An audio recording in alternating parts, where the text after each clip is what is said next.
Okay, so welcome to this next video in which we are discussing type 1 activation of endothelial cells. Okay, right, so this is a crucial part of the inflammatory response. We are just talking about what is actually going to trigger type 1 activation of endothelial cells at the moment. Okay, so the Staphylococcus aureus bacterium we are imagining is present within our skin.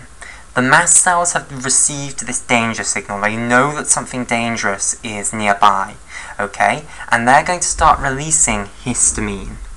Okay, right, so let me now show you the structure of histamine. So histamine is based on the structure of the amino acid histidine. So we need to discuss the structure of histidine before we can discuss the structure of histamine. Okay, so the structure then of the amino acid histidine. So, here is the amino group of histidine. Here is the alpha carbon. So at the moment I'm just drawing the core structure of an amino acid. Here is the carboxylic acid group of the amino acid. And here is the hydrogen atom of the alpha carbon. Okay, then also of the alpha carbon you have the R group of histidine. So histidine has a single methylene group here, and then it has what's known as an imidazole ring attached to it. So let me now show you the structure of this imidazole ring. So it's a five-membered ring. We have two carbons at the base there, two nitrogens up here, and then a carbon at the top here. Okay, now there is a double bond here, and there is also a double bond here, and this double bond is important when we look at the name of this ring. So this five-membered ring here is known as an imidazole ring. Okay, now why is it called that? Well, when you have a double bond between a carbon and a nitrogen atom, that's what is known as an imide bond. Okay, so this double bond between the carbon and the nitrogen is an imide bond. So that's where this imida comes from. And then why has it got the dazole? Well, azole or azo implies something to do with nitrogen. Okay, so dazole implies that you've got two nitrogens, okay, because di means two. So that's kind of where the name of this comes from. So it's a ring with an imide bond and two nitrogens in it. Okay, then you have a hydrogen coming off this nitrogen here, a hydrogen coming off this carbon, and then also a hydrogen coming off this carbon, and that's the finished structure of histidine. Now, how do you turn histidine into histamine? Well, all you do is literally take this carboxylic acid group of histidine and replace it with a hydrogen. Okay, so it's made basically from the amino acid. So it's called histamine because now it's got this amine group without the carboxylic acid group, basically. So again, here is the alpha carbon, but now without the carboxylic acid group, instead just with a hydrogen there. Okay, and then a methylene group still here, so the R group remains completely the same after that. So here's the imidazole ring again. Okay, these two nitrogens, the carbon here, the imide bond here, a hydrogen off this carbon, a hydrogen off this nitrogen, and finally a hydrogen off this carbon. So this is the completed structure of histamine. Okay, and this is a very powerful inflammatory mediator. You will have heard of drugs known as antihistamines. Their role is in blocking the signaling of this molecule. And we are now going to see what this molecule actually does, because it is going to cause type 1 activation of our endothelial cells, and that is going to drive the inflammation of this tissue where we have Staphylococcus aureus present.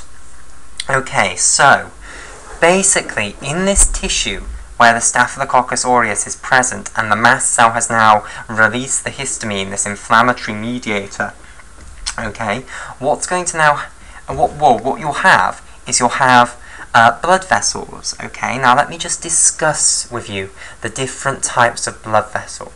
Okay, so you start off with arteries. Okay, so here is a big artery here. Then what happens is the artery splits into many smaller blood vessels. Okay, so let me draw these. It splits into much smaller blood vessels here, and these smaller blood vessels are known as arterioles. Okay, so this is an artery here, and this is an well, these three things here, these are arterioles.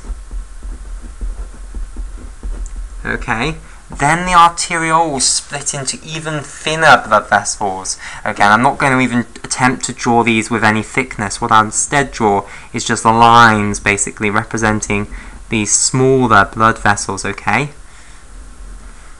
So each one of these lines now represents a single one of these smaller blood vessels. So I'm not just drawing two of these. There's four of these each way, and that's obviously not a complete under-exaggeration. So you have these smaller blood vessels, and these smaller blood vessels are known as capillaries. Okay? And then the capillaries reconverge to make a bigger blood vessel again.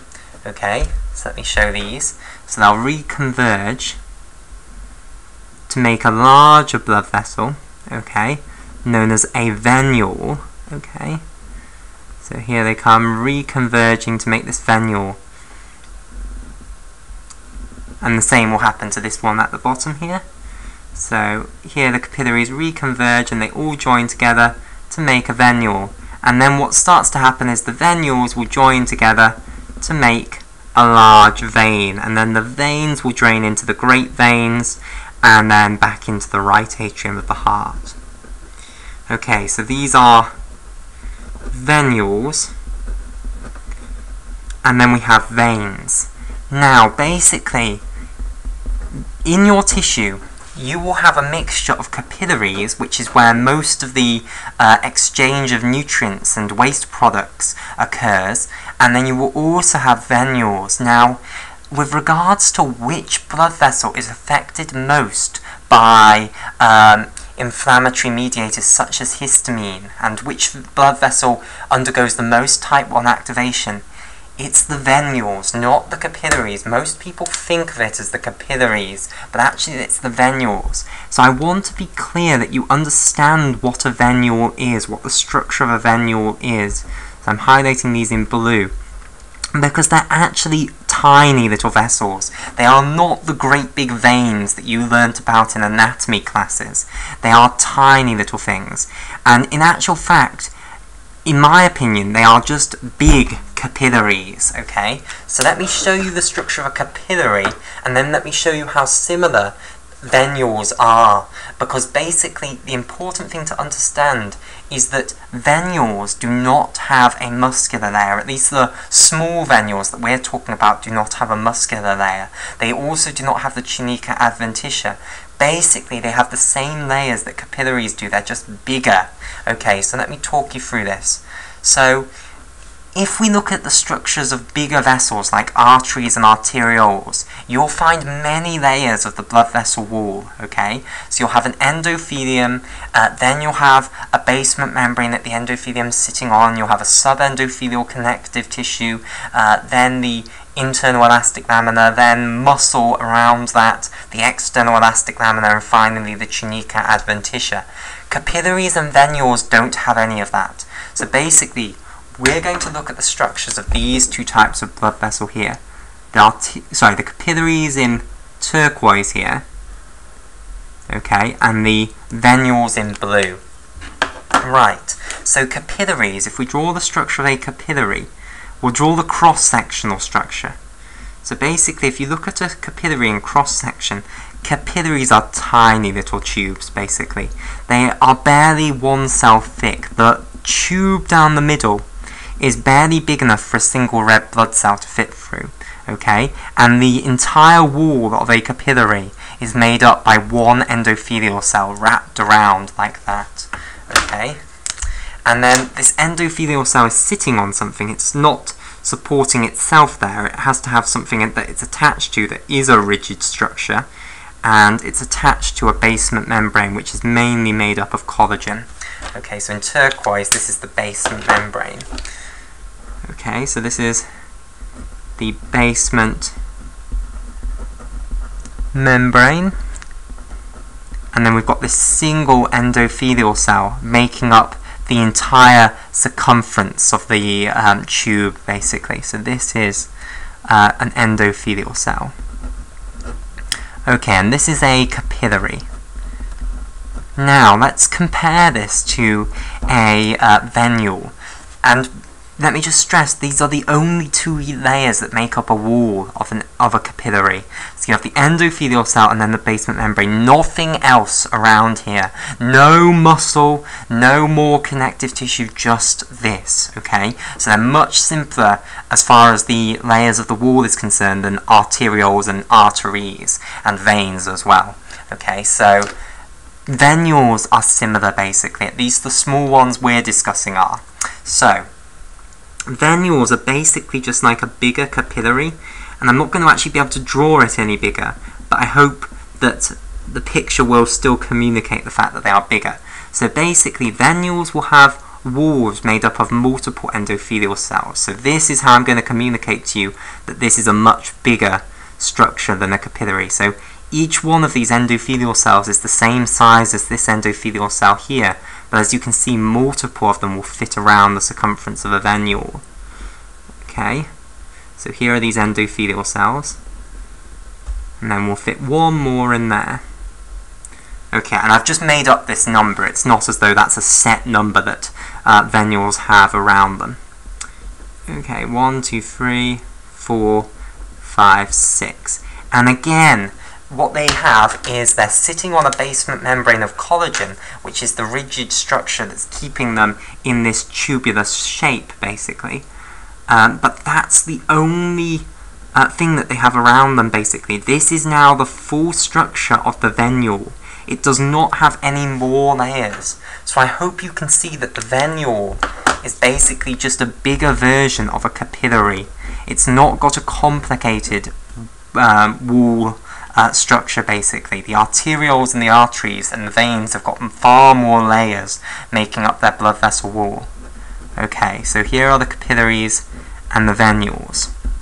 Okay, so what's going to happen is that you're going to have in your tissue both capillaries, these tiny little blood vessels, and they'll be draining into these venules, which are these kind of bigger capillaries. It's just a bigger capillary, basically. Lots of capillaries drain into a bigger capillary, which we call the venule. Okay, and histamine is going to affect both of these types, but the main type it affects is the venules. Okay, so what's it going to do? Well, it's going to act on the endothelial cells, and basically it's going to cause the endothelial cells to open these gaps in between them. So you can see that these endothelial cells, there's a junction between neighbouring endothelial cells. Now, these endothelial cells are usually held together by very, very tight junctions, and they're so tight that they're actually called tight junctions. So if we zoom this picture up, so I think I'll draw a zoomed up picture here. So here's an endothelial cell, okay, sitting on the basement membrane, which I'll draw in a moment, and here's another endothelial cell, okay, which has gone off the page. Right, and here they are, sitting on the basement membrane, which is in turquoise down here. Basically, there are very strong protein interactions between these two, which hold them extremely close together, and also the proteins that span between these are actually blocking the gap as well. So you have two main types of protein adhesions between the two cells, and I'm just going to give these cells nuclei because they look quite disturbing without them. Okay, so here are the nuclei. Okay, so there are two main types of adhesion or adhesion structure between the two, which are holding them together very tightly and which are stopping things from being able to move between them. And these are the more outer one, the one closer to the lumen, is what's known as a tight junction. Okay, and then the one closer to the basement membrane, so this one further down. Am I going to be able to fit this in?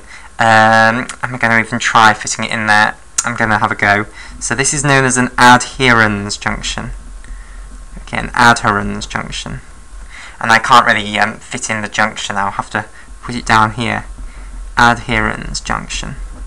Okay, and we'll discuss these more later and how they're actually going to be weakened. We will see in a lot of detail how they're going to be weakened, basically.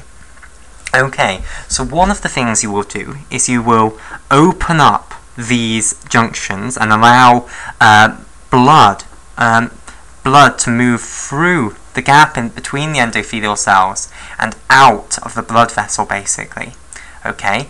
In addition, what the endothelial cells are going to do is they're going to make a huge number of two molecules, not a huge number, two molecules that I'm going to discuss, which are going to lead to the vasodilatation of the smooth muscle that leads to this area. Okay. And finally, what you're going to get is you're going to get recruitment of leukocytes. So these endothelial cells are going to start to stick to white blood cells within the blood and move them into the affected area. Okay, so we'll continue this discussion in the next video.